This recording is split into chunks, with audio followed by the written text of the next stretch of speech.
Aku mau tanya, yang AA tahu dari Aceh itu apa aja? Aceh itu emang unik ya. Yang saya ingat ya Masjid Baitur Rahim, Baitur Rahman, mie Aceh, mantep banget, sama kopi. Kopinya tuh yang kayak teh tarik gitu. Iya, sebenarnya nggak ada hubungan sama kuliner sih yang mau aku tanya, tapi kenapa Aceh disebut Serambi Mekah?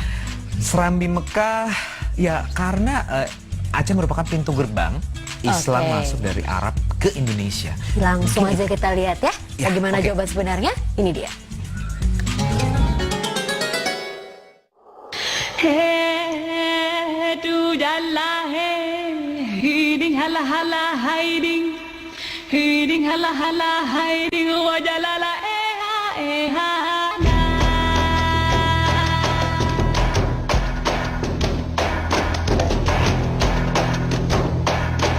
Peradaban Islam di Aceh.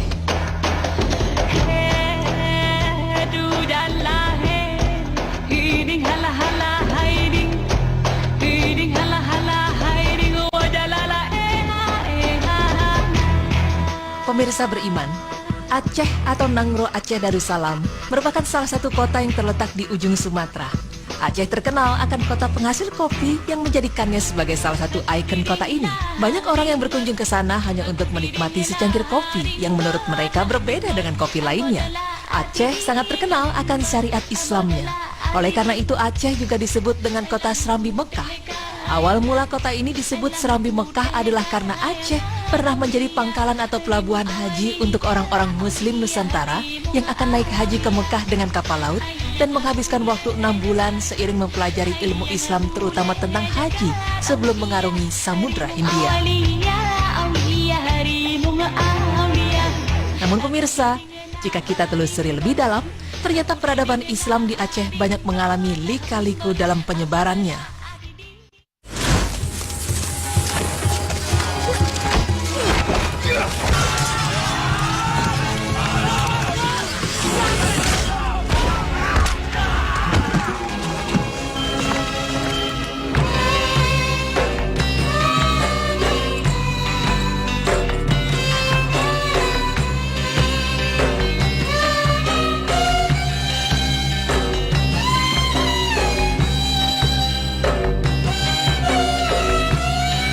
Pemirsa beriman, Islam pertama kali masuk ke Indonesia pada abad ke-7 Masehi langsung dari negeri Arab. Mereka menyebarkan Islam melalui jalur laut dengan cara berdagang. Daerah pertama yang didatangi adalah pesisir Sumatera, yaitu Aceh, yang mana Aceh dianggap sebagai salah satu kota yang tepat dan kerajaan Islam pertama kali di Aceh yang terbentuk adalah Kerajaan Pasai. Sebelum masuk ke Indonesia, Islam telah tersebar terlebih dahulu ke daerah-daerah Persia dan India, di mana kedua daerah ini banyak memberi pengaruh kepada perkembangan kebudayaan Islam di Aceh.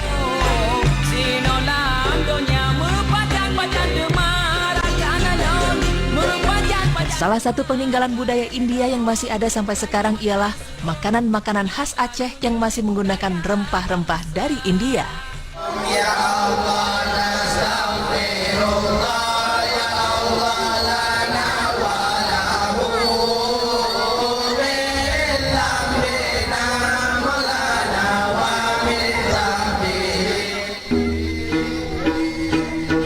Adapun dua faktor penting yang menyebabkan Islam mudah berkembang di masyarakat Aceh yaitu yang pertama, letaknya sangat strategis dengan jalur Timur Tengah dan Tiongkok karena jalur ini digunakan sebagai jalur perdagangan internasional.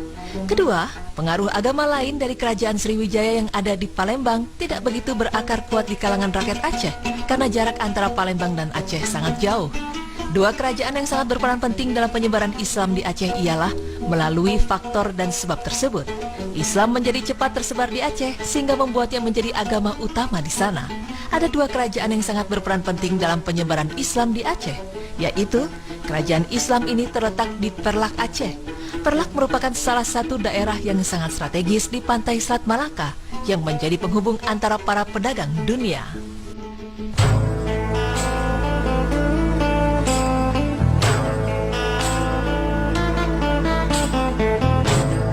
Kerajaan Islam Perlak juga memiliki pusat pendidikan Islam Dayah Kotkala yang didirikan oleh Tengku Ci M. Amin, di mana materi yang diajarkan yaitu bahasa Arab, tauhid, tasawuf, akhlak, ilmu bumi, ilmu bahasa, dan sastra Arab.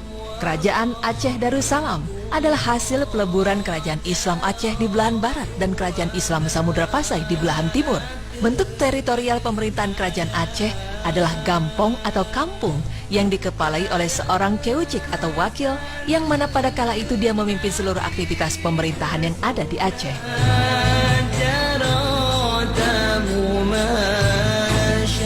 Pendidikan yang ada di Kerajaan Aceh Darussalam diawali dengan pendidikan terendah yaitu madrasah yang berarti tempat belajar atau sekolah.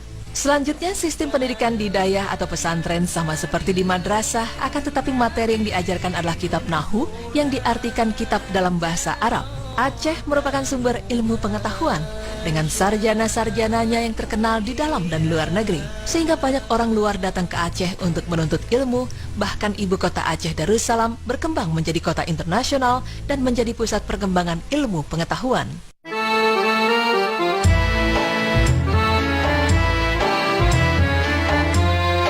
Kerajaan Aceh telah menjalin suatu hubungan persahabatan dengan kerajaan Islam terkemuka di Timur Tengah, yaitu Kerajaan Turki.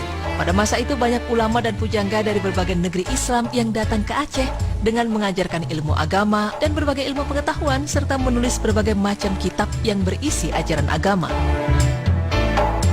Karena pengajaran agama Islam Aceh begitu kuat, menjadikan Aceh sebagai kerajaan yang kuat di Nusantara. Di antara para ulama yang pernah datang ke kerajaan Aceh antara lain Muhammad Azhari yang mengajar ilmu metafisika, Syekh Abdul Khair bin Syekh Hajar, ahli dalam bidang kogmatik dan mistik, Muhammad Yamani, ahli dalam bidang ilmu usul fikih, dan Syekh Muhammad Jailani bin Hasan yang mengajar logika. Ulama penting lainnya adalah Syamsuddin As-Samatrani atau lebih dikenal dengan Syamsuddin Pasai.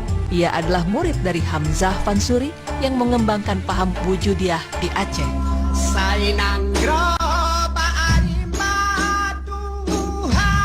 Pada masa kerajaan Sultan Iskandar Muda pada tahun 1607 hingga 1636, oleh Sultan banyak didirikan masjid yang digunakan sebagai tempat beribadah umat Islam. Dan salah satu masjid yang terkenal sampai sekarang adalah Masjid Baitur Rahman yang terletak tidak jauh dari kota Banda Aceh. Masjid ini juga menjadi saksi bisu kedahsyatan gempa dan tsunami pada tahun 2004 silam, di mana saat itu banyak orang-orang yang mengungsi saat kejadian berlangsung. Masjid ini juga memiliki bentuk yang megah dan begitu indah. Tak heran bila sampai sekarang masjid ini dijadikan objek wisata oleh masyarakat Aceh.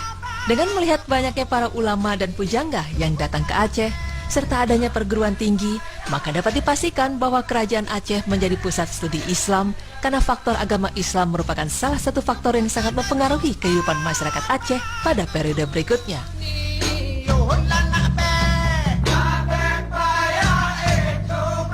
Jadi pemirsa, keberhasilan dan kemajuan pendidikan di masa kerajaan Islam di Aceh tidak terlepas dari pengaruh sultan yang berkuasa dan peran besar para ulama serta pujangga, baik dari dalam maupun luar.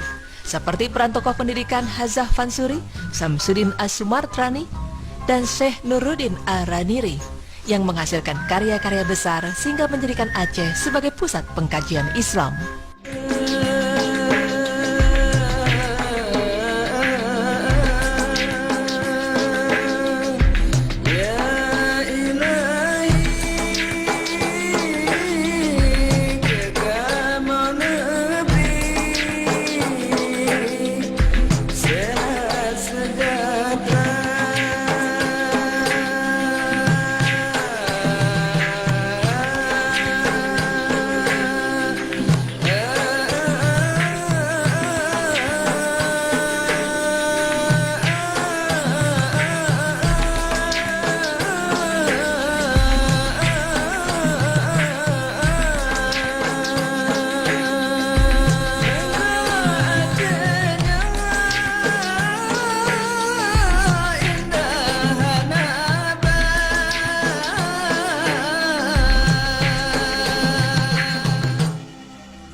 Aduh, jadi pengen lagi ke Aceh ya. Makanannya enak-enak soalnya. Tapi kalau melihat dari silsilah sejarahnya ya, Islam itu masuk ke Aceh awal mulanya karena perdagangan. Jadi banyak bangsa Arab yang datang ke Aceh, lalu perdagangan. Betul gitu. sekali. Dan dari situlah kemudian tersebar Islam ke seluruh Nusantara. Iya, dan juga ada dua kerajaan tadi, ada Perlak dan juga satu lagi Aceh Darussalam. Iya, oke. Mudah-mudahan pemirsa semua juga bisa berkunjung ke sana ya, karena oke banget tempatnya loh di sana. Betul sekali. Dan setelah ini Nextnya kita akan membahas mengenai apa nih sih? tentang alasan ilmiah atau fakta ilmiah kenapa wanita yang sedang haid tidak boleh puasa dan juga sholat. Oke, kita lihat dari sisi ilmiahnya seperti apa. Makanya pemirsa jangan kemana-mana, tetap di Berita Islami Masa Kini.